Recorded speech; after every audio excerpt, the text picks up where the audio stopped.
Hi friends, బృందావనానికి స్వాగతం. కార్తీక మాసం అయిపోతుందని ఫ్రెండ్స్తో కలిసి ఆలయాలను దర్శించుకున్నాం.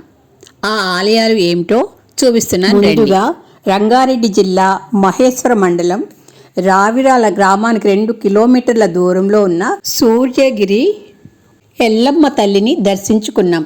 ఈ అమ్మవారు రాతి రూపంలో వెలిసారట. గుడికి ఎదురుగా అంటే కొంచెం పక్కగా ఉన్న చెట్టు కింద జంట నాగుల విగ్రహాలుంటాయి. వాటికి కుంకుమతో అర్చనలు, పాలాభిషేకాలు చేసి 365 ఒత్తులు వెలిగించుకున్నాం. మనసులో ఉన్న కోరికలను చెప్పుకొని ముడుపు కడితే తప్పకుండా జరిగి తీరుతాయనే నమ్మకం ప్రగాఢంగా ఉంది. ఈ విశ్వాసానికి ప్రతీకే గుడి చుట్టూ ఉన్న ఈ ముడుపులు. గర్భగుడిని చూద్దాం రండి. అమ్మవారి శిలారూపం ప్రక్కన మూల విరాటుని ప్రతిష్ఠించారు.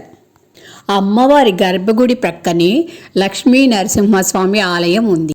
ఈ ఆలయాన్ని కూడా దర్శించుకుందాం రండి.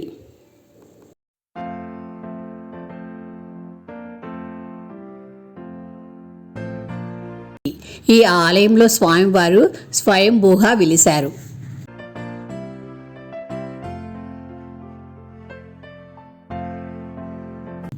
పక్కనే శివాలయం ఉంది. చక్కగా దర్శనం చేసుకున్నాం. శివలింగానికి ఎదురుగా నందీశ్వరుడు కొలువు తీరి ఉన్నాడు.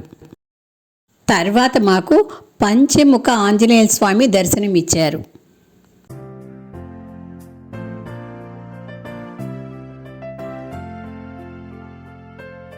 ఈ ఆలయానికి ఎదురుగుండా పెద్ద మండపం ఉంది. ఈ మండపంలో చాలామంది సత్యనారాయణ స్వామి వ్రతాలు జరుపుకుంటున్నారు. ఆ ఏర్పాట్లు కూడా అక్కడ ఉన్నాయి. తర్వాత శివగంగా రాజరాజేశ్వరి స్వామి ఆలయము మరియు రాజరాజేశ్వరి అమ్మవారి ఆలయానికి వెళ్ళాం.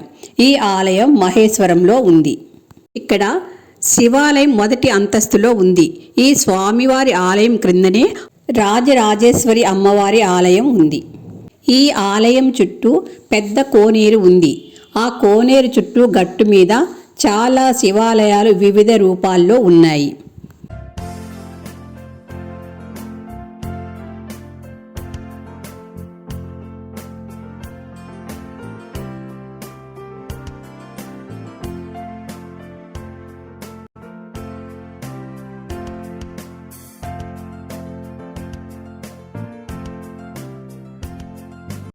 ఇదిగోనండి, మేమందరం ఇలా కలిసి వెళ్ళాం. చాలా సరదాగా ఎంజాయ్ చేసాం.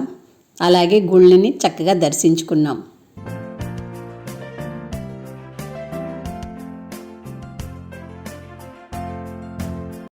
తర్వాత అమ్మపల్లిలో ఉన్న శ్రీ సీతారామచంద్రస్వామి గుడికి వెళ్ళాం. ఇది హైదరాబాద్కి 30 కిలోమీటర్లు, శంషాబాద్ నుండి 5 కిలోమీటర్ల దూరంలో ఉంది. అమ్మపల్లి ఆలయంలో వివాహాలు జరుపుకోవడానికి విశాలమైన కళ్యాణ మండపం ఉంది. ఈ ఆలయ పరిసర ప్రాంతాల్లో సినిమా షూటింగ్లు కూడా జరుగుతూ ఉంటాయి.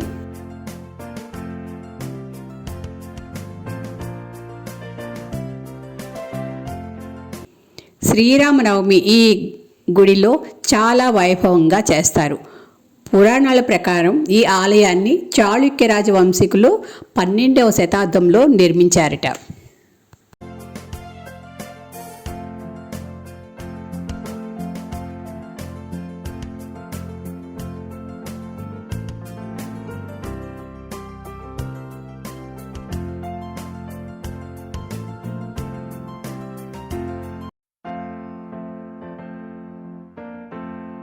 ఈ గుడి ఆవరణలోని చెట్లు కింద వనభోజనాలు కానిచ్చాం.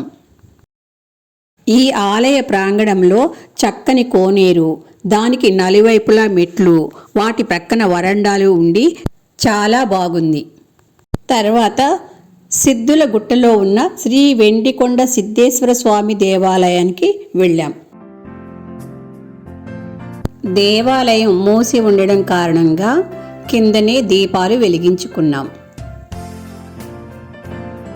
తర్వాత ముచ్చింతల్లో ఉన్న సమతామూర్తి దర్శనానికి వెళ్ళాం. ఈ విగ్రహం చాలా దూరం నుంచి కూడా చక్కగా చూడవచ్చు. చాలా విశాలమైన ప్రాంగణంలో చక్కని శిల్పకళా సౌందర్యంతో తీర్చిదిద్దారు ఈ ఆలయాన్ని. చూడండి దీన్ని ఎంత అందంగా తీర్చిదిద్దారు. ఈ ఏనుగులను చూడండి, 4 వైపులా చూస్తున్నట్టు ఎంత అందంగా మలిచారో. దీపాలు వెలిగించాక ఎంత మనోహరంగా వెలిగిపోతుందో చూసారా ఈ గుడి. గుడి లోపల ఫోటోలు తీయడం నిషేధం కావున బయట మాత్రమే నేను తీసి ఈ వీడియోను మీకు పెడుతున్నాను. ఈ ఆలయ దర్శనాలన్నీ నాకు చాలా సంతృప్తినిచ్చాయి. మరి మీకు కూడా నచ్చిందా? ఈ వీడియో నచ్చినట్లయితే లైక్ చేయండి, షేర్ చేయండి, సబ్స్క్రైబ్ చేయండి, కామెంట్ చేయడం మర్చిపోకండి. బాయ్, మీ రుక్మిణి.